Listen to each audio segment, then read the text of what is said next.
Kisah Nabi Muhammad Sallallahu Alaihi Wasallam. Zaid bin Haritsah, anak angkat Rasulullah.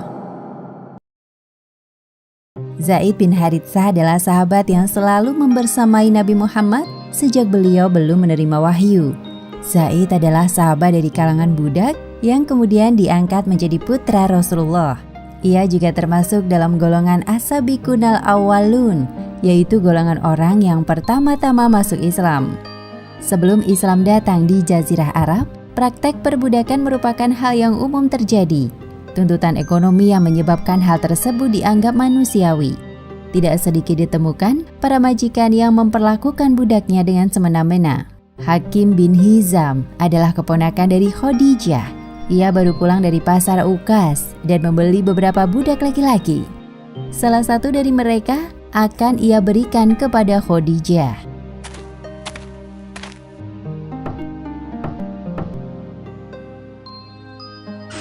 Oh, aku kira siapa yang datang. Ternyata engkau, wahai Hakim. Masuklah. Iya, Bibi Khadijah. Ini aku Hakim. Khadijah melihat para budak laki-laki yang dibawa oleh Hakim. Mereka ini siapa, wahai Hakim? Jadi, aku baru pulang dari pasar Ukas dan membeli budak-budak ini. Lalu, aku teringat pada Bibi dan berniat memberikan salah satu dari mereka kepada engkau.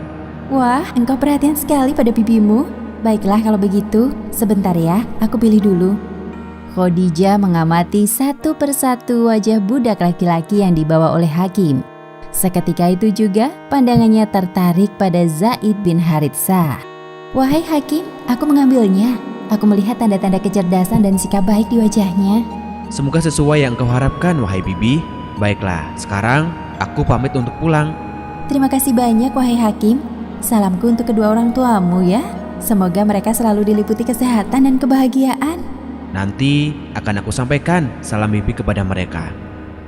Sepeninggal Hakim, Khadijah mulai menginterogasi terkait latar belakang Zaid. Wahai anak muda, siapa namamu? Namaku Zaid bin Haritsah. Anda dapat memanggilku Zaid. Ceritakan tentangmu. Aku ingin tahu lebih banyak tentangmu. Terbukalah padaku, nak. Sebelum Zaid memulai ceritanya, tampak kedua matanya berkaca-kaca. Sebelum usiaku 8 tahun, ibuku mengajak aku berkunjung ke kampung Bani Mu'in. Di tengah perjalanan, kami dihadang oleh kawanan perampok gurun. Kemudian, aku terpisah dengan ibuku dan dijadikan budak. Hidupku berpindah-pindah dari satu majikan ke majikan lain, sampai akhirnya aku dijual di pasar Ukas. Lalu paman Hakim membeliku seharga 400 dirham. Begitulah cerita singkatnya, wahai Sayyidah. Sedih hatiku mendengarnya, nak. Engkau sungguh anak muda yang kuat dan hebat, wahai Zaid. Sekarang, engkau adalah bagian dari keluarga kami. Lakukan pekerjaan yang menurutmu mudah dikerjakan. Terima kasih banyak, wahai Sayyidah. Zaid datang sebelum Khadijah menikah dengan Muhammad. Beberapa tahun kemudian setelah Khadijah menikah dengan Muhammad, Khadijah memberikan Zaid kepada suaminya sebagai hadiah. Tentu saja Muhammad sangat senang menerimanya. Zaid telah beliau anggap seperti putranya sendiri. Meskipun senang tinggal bersama dengan keluarga Muhammad, terkadang Zaid merindukan kedua orang tuanya. Tak jarang ia memikirkan mereka. Bagaimana ya kabar ayah dan ibuku? Apa yang mereka lakukan sekarang? Apakah mereka juga sedang merindukanku? Tahun demi tahun berlalu, orang tua Zaid belum dapat merelakan putranya hilang begitu saja. Anakku Zaid, di mana engkau sekarang, nak? Ibu tak henti berdoa untuk keselamatanmu. Sekarang sudah saatnya Zaid menggantikan posisi kepala suku kita. Andai saja dia ada di sini, pastilah anakku yang menjadi kandidat utama menggantikan posisiku. Ayah Zaid adalah kepala suku Bani Kolob Al-Qodzo'ah. Beliau gemar melantunkan syair-syair yang mengungkapkan kerinduannya pada Zaid. Aku menangis karena Zaid, dan aku tak tahu apa yang ia kerjakan. Apakah dia masih hidup hingga bisa diharap kembalinya, ataukah dia sudah meninggal dunia? Demi Allah, aku tak tahu. Namun aku pasti akan mengembara. Apakah sepeninggalanku dataran rendah atau gunung membinasakanmu? Ketika matahari terbit, ia mengingatkanku kepadanya. Dia kembali mengingatkanku akan Zaid ketika tenggelamnya. Jika angin bertiup, angin tersebut menggerakkan ingatan tentangnya. Duhai lamanian kesedihanku karena dia. Bertahun-tahun hidup di Mekah, akhirnya ada kabilah dari sukunya yang melihat Zaid sedang bertawaf. Ternyata Zaid juga mengenali mereka. Ia pun menitipkan pesan kepada orang tuanya agar tidak mencemaskan keadaannya. Ketika musim haji usai, mereka kembali ke kampung halamannya masing-masing. Laki-laki yang bertemu dengan Zaid di Mekah datang menemui Haritsah dan mengabarkan apa yang telah terjadi. Wahai Haritsah, engkau pasti tidak percaya dengan apa yang telah aku lihat. Hah? Katakan, apa yang kau lihat? Zaid, aku melihat Zaid, anakmu di Mekah. Aku bahkan berbicara dengannya. Benarkah itu? Syukurlah. Di mana tepatnya engkau melihat anakku? Aku melihatnya saat tawaf di Ka'bah. Ia berjalan bersama seseorang yang bergelar Al-Amin. Selama ini, Zaid tinggal di rumah mereka setelah dibeli oleh seseorang. Siapa orang yang engkau maksud Al-Amin itu? Namanya Muhammad bin Abdullah, suami dari pengusaha wanita kaya bernama Khadijah. Mereka sangat terkenal di Mekah. Engkau dapat dengan mudah menemukan rumahnya. Sudah dulu ya, aku ada urusan. Baiklah, terima kasih banyak. Segera saja Haritsah mengabarkan berita baik ini kepada istrinya. Wahai istriku, aku mendengar kabar bahwa seseorang telah melihat Zaid di Mekah. Benarkah itu wahai suamiku? Ya, bahkan aku dengar ia tinggal bersama orang yang bergelar Al-Amin. Besok aku akan berangkat untuk menjemput anak kita. Iya, besok pagi-pagi engkau harus berangkat. Aku sangat merindukan putraku Zaid. Zaid yang malang, ibu rindu nak. Keesokan harinya, Haritsah berpamitan dengan istrinya untuk berangkat menjemput putra mereka yang hilang. Ia berangkat bersama dengan saudaranya dari Bani Khalaf. Sepanjang perjalanan, Haritsah selalu mengucap syukur atas kembalinya Zaid. Setibanya di Mekah, ia langsung bertanya kepada salah satu penduduk di mana letak rumah Muhammad bin Abdullah.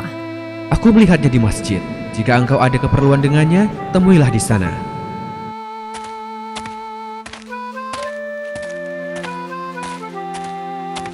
Perkenalkan, aku Haritsah, ayah dari Zaid.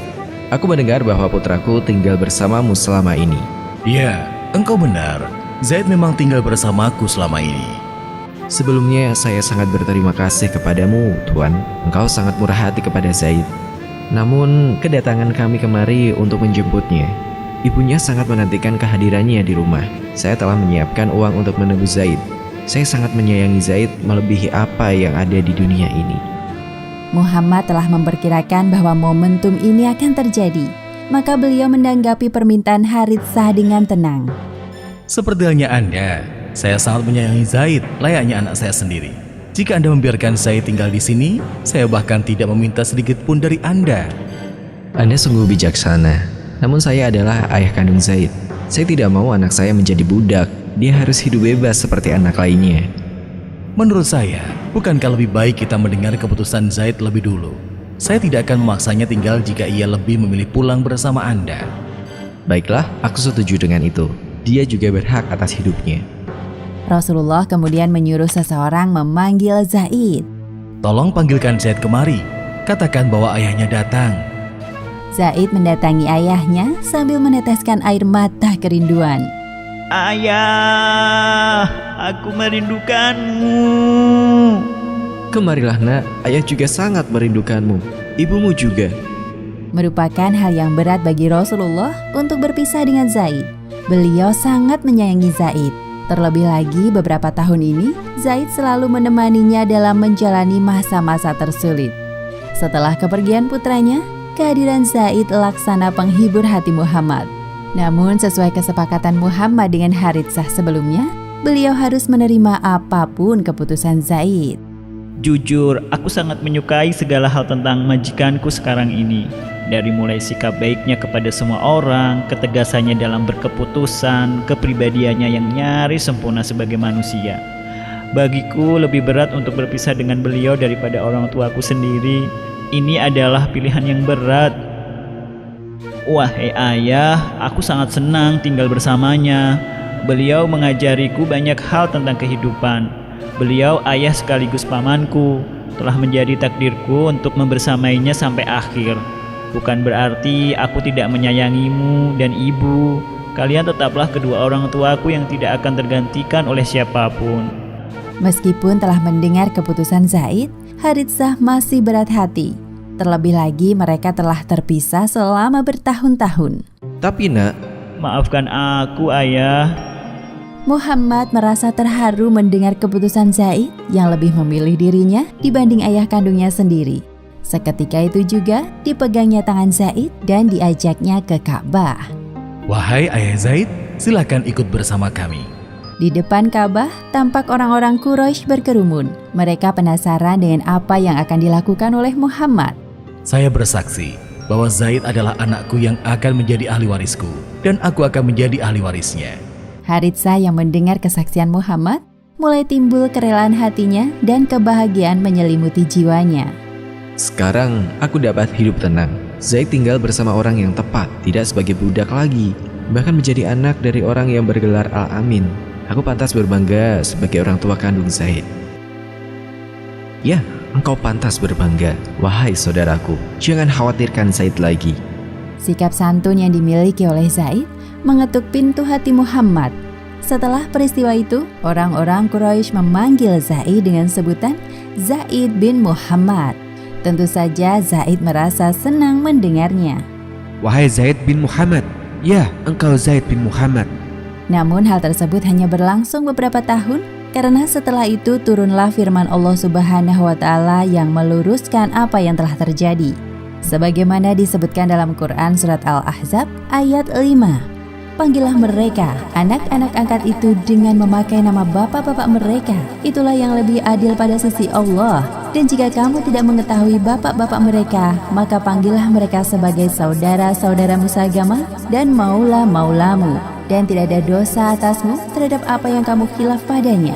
Tapi yang ada dosa apa yang disengaja oleh hatimu. Dan adalah Allah Maha Pengampun lagi Maha Penyayang. Dan diperjelas dengan firman Allah Subhanahu wa taala dalam Quran surat Al-Ahzab ayat 40. Muhammad itu sekali-kali bukanlah bapak dari seorang laki-laki di antara kalian, tetapi dia adalah Rasulullah dan penutup nabi-nabi, dan adalah Allah Maha mengetahui segala sesuatu. Setelah turunnya ayat tersebut, Zaid dipanggil lagi seperti sebutannya dulu, yaitu Zaid bin Haritsah. Sebagaimana anak angkat lain yang dipanggil dengan menisbahkan kepada ayah kandungnya. Setelah Muhammad diangkat menjadi nabi, orang-orang Quraisy banyak yang menentang dakwah beliau. Namun hal itu tidak menjadikan Zaid berpaling. Ia tetap setia melindungi nabi di saat kaum musyrikin melempari beliau dengan batu. Bahkan Zaid termasuk dari golongan anak kedua yang menyatakan diri masuk Islam setelah Ali bin Abi Thalib. Sepanjang dakwah Nabi, Zaid selalu turut serta mendampingi beliau, baik dalam keadaan susah maupun senang. Zaid bin Haritsah tumbuh menjadi pemimpin yang tangguh, berani, setia, dapat dipercaya dan cerdas dalam berpendapat. Ketika Rasulullah sedang berperang, beliau menyerahkan kepemimpinan sementara padanya. Zaid meninggal dunia sebagai syuhada di Perang Mu'tah pada tahun 8 Hijriah. Demikianlah akhir kisah Zaid bin Haritsah, anak angkat Rasulullah. Hikmah yang dapat kita ambil dari kisah ini adalah: pertama, Islam mengatur bahwa dalam pengadopsian anak tidak lantas memutuskan status nasab dengan ayah kandungnya. Jadi tidak diperkenankan untuk mengganti nama belakang dengan menyematkan nama ayah angkat. Dan kedua, kesetiaan Zaid terhadap agama Islam menjadikannya mendapatkan kedudukan yang pantas di sisi Allah Subhanahu wa taala bersama para syuhada. Wallahu a'lam bishawab.